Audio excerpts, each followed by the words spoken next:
Hello guys, welcome to our channel and welcome to our another new blog. বছরের first দিনটা কোথায় যাব ভেবে আমি ভেবেছিলাম যে আমার সবচেয়ে ফেভারিট প্লেস যেহেতু ক্যাথিড্রাল চার্চ, আর আমি প্রত্যেক বছর ডিসেম্বরে একবার হলেও যাই। তো যেহেতু এবছর যাওয়া হয়নি, আমি ভাবলাম যে প্রথম দিন যাই। তো প্রথমে গেছিলাম নন্দন, এত ভিড় না দাঁড়াতে পেরে প্রথমে ভাবলাম ক্যাথিড্রাল চার্চে চলে যাই। তো অনেক লাইন টাইন দিয়ে তারপর আমরা চার্চের ভেতরে ঢুকতে পেরেছিলাম। আর এত ভিড় ছিল, বেসিক্যালি ভিক্টোরিয়ায় তো আলাদা লেভেলের ভিড় ভাই, যেন মনে হচ্ছে দুর্গাপুজোর অষ্টমীতে চলে এসেছি।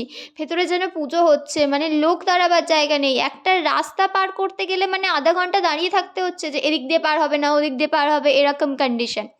সো যাই হোক, চার্চ তো এমনিই সুন্দর, আর এই সময় ভিতরটা বেশ সুন্দরভাবে সাজাতে দিয়েছিল। যদিও ভিতরে স্টিল ফটো নিতে বলেছিল, বাট ভিডিও অ্যালাউ ছিল না, বাট আমরা তো শুনবো না। আমরা লুকিয়ে লুকিয়ে ভিডিও টিডিও করে নিয়েছি টুকটাক যতটা পেরেছি। আর দেখো কি সুন্দর লাগছে, আর ভেতরেও দেখো অনেক মানুষই আছে। তবে ক্যাথিড্রাল চার্চের যে বাইরের দিকটা, ওই দিকটা একটু কম মানুষজনই থাকে, খুব একটা কেউ যায় না। তো আমরা চলে গেছিলাম সেখানে, কারণ আমার কয়েকটা ছোটোখাটো ভিডিও শ্যুট করার দরকার ছিল। সেই কারণে আমরা ভাবলাম যে আমরা ওখানেই যাই, ওখানটা একটু হালকা থাকে। আর এই দেখো, এই ভিডিও শ্যুট করতে গিয়ে আমি ট্যালার মতন এমন পার হয়েছি, মানে ওই বেড়াটা, যে আমি নিজেই পড়ে যাচ্ছিলাম। তো তাই জন্যই হাসছিলাম। তো তারপর আর এত ভিড়ে ভালো না লাগছিল বলে আমরা ক্যাথিড্রাল চার্চ থেকে বেরিয়ে গেলাম। আর তারপর আমরা গেছিলাম মোহরকুঞ্জে। এবার মোহরকুঞ্জে একটা সাইডে প্রচণ্ড অনুষ্ঠান হচ্ছিল, আমরা সেখানে ঢুকিইনি, বিকজ ওখানে এত ভিড় কী বলবো।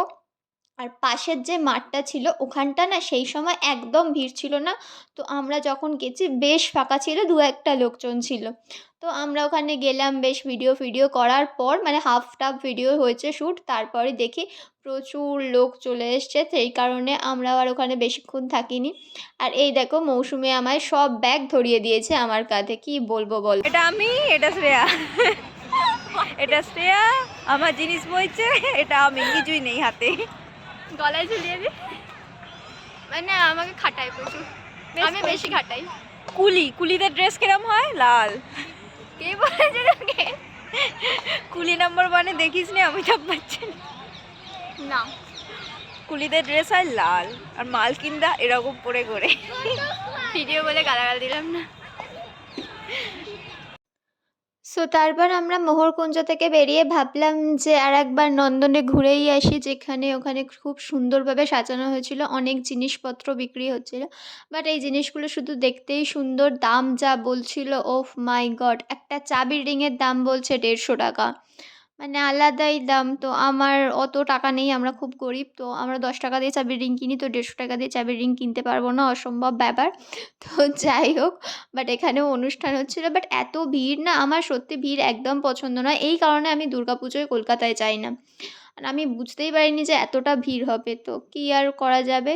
তো তারপর আমরা বেশিক্ষণ থাকিনি, টুকটাক এই ঘোরাঘুরি করে নন্দনে তারপর আমরা বেরিয়ে গেছিলাম বাড়ি যাওয়ার জন্য। আর আরও একবার তোমাদের সকলকে হ্যাপি নিউ ইয়ার। সবাই খুব ভালো করে কাটাও নতুন বছর। আর তোমাদের 1 জানুয়ারি কীরকম কাটলো সেটা আমাদের সাথে শেয়ার করতে ভুলো না। তোমরা কী করলে সারাদিন সে সব কিছু আমাদের সাথে শেয়ার করো। আর চলো টাটা।